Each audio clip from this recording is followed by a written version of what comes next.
Baada ya kupigwa kichwani, mtoto huyo alidondoka chini. Huyu mtoto mwingine aliyempiga yeye ajali kabisa. Kaka yao huku anawatafuta, anaita nyewe watoto. Binti alishtuka sana, maana anajua kesi ilishaua tayari. Jamaa anajiuliza wameenda wapi tena hawa? Nye visungula. Binti akaona isiwe kesi zaidi, ngoja niende. Jamaa anamwona mdogo wake kama ana hofu, anamuuliza umetoka wapi? Kwa uoga binti anamjibu, nilikuwa nyuma huku kaka. Na mwenzako uko wapi? Aka, mimi hata sijui. Na huu mfuniko anatembea nao wa nini? Hebu lete hapa. Saskia, shika hii hela nenda kaninunulie kiwembe. Da, watoto atulia hata.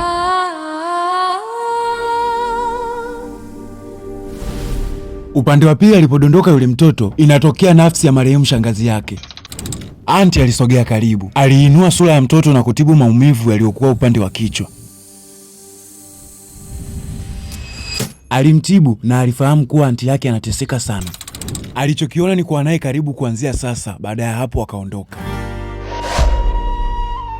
Binti alifumbua macho na kunyanyuka haraka. Hajui nini kimetokea mpaka anajikuta kalala pale chini. Zaidi aliinuka tu huku akipapasa maeneo yake ya kichwa. Alihisi uchovu kama mtu aliyetua mzigo mzito kichwani. Alishindwa kuelewa, akaona ngoja tu nikapumzike. Huku kaka mtu ametulia na mdogo wake ndo anaingia. Alimuuliza, unaweza kaniambia umetoka wapi? Hebu njoo hapa.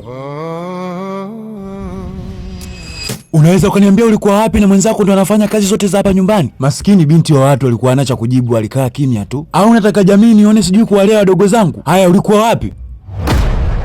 Yaani naongea na wewe uko kimya. Anti yake naye hakuwa mbali, alikuwa pembeni akiangalia kila kitu. Hebu kwenda ndani huko.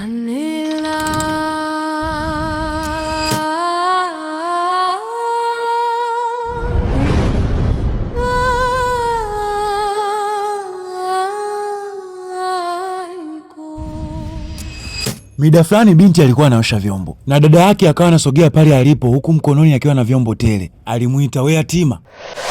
Akamuuliza, hivi huko ulikotoka hauna baba wala mama wa kukulea? Binti huyu mdogo alijisikia vibaya sana, ila alikaa kimya. Naongea na wewe, hauna kaka zako huko ulikotoka? Saskia, sitaki kusikia kinywa chako kinamuita kaka yangu, ni kaka yako. Katafute kaka wengine huko. Halafu sasa nikwambie mdoli, wewe ukiendelea kung'ang'ania nitakuua.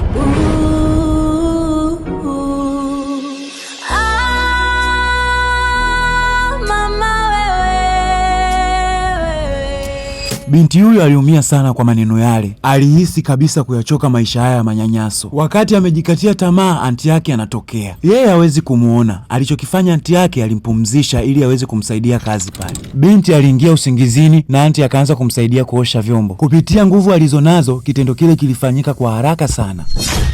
Binti alivyoamka akashangaa kuona vyombo vimeoshwa na vimepangwa tayari. Akawa anajiuliza, nani kaosha hivi vyombo? Akajaribu kuangalia lakini hakuona mtu. Akasema, nitakuwa niliosha mimi alafu nikalala. Ni uchovu tu unanichanganya. Basi akavibeba vyombo vyake tayari kuvipeleka ndani. Dada yake mwenye roho mbaya anashangaa, huyu vyombo kaosha saa ngapi? Mbona hata dakika 5 hazijaisha? Kuna namna hapa. Dakika 5 huwezi kuosha vyombo vyote hivyo. Dada mnoko bado hapati majibu kabisa, yani haingii akilini. Akasema huyu atakuwa hajaosha vizuri hivi vyombo. Na alivyo mjinga atakuwa na virudisha ndani vikiwa hivyo hivyo vichafu. Ngoja nikahakikishe atanijua mimi ni nani. Bwana, hii ni sauti ya Jizo Mastori. Kama umeipenda video hii, comment next nikuletee mwendelezo.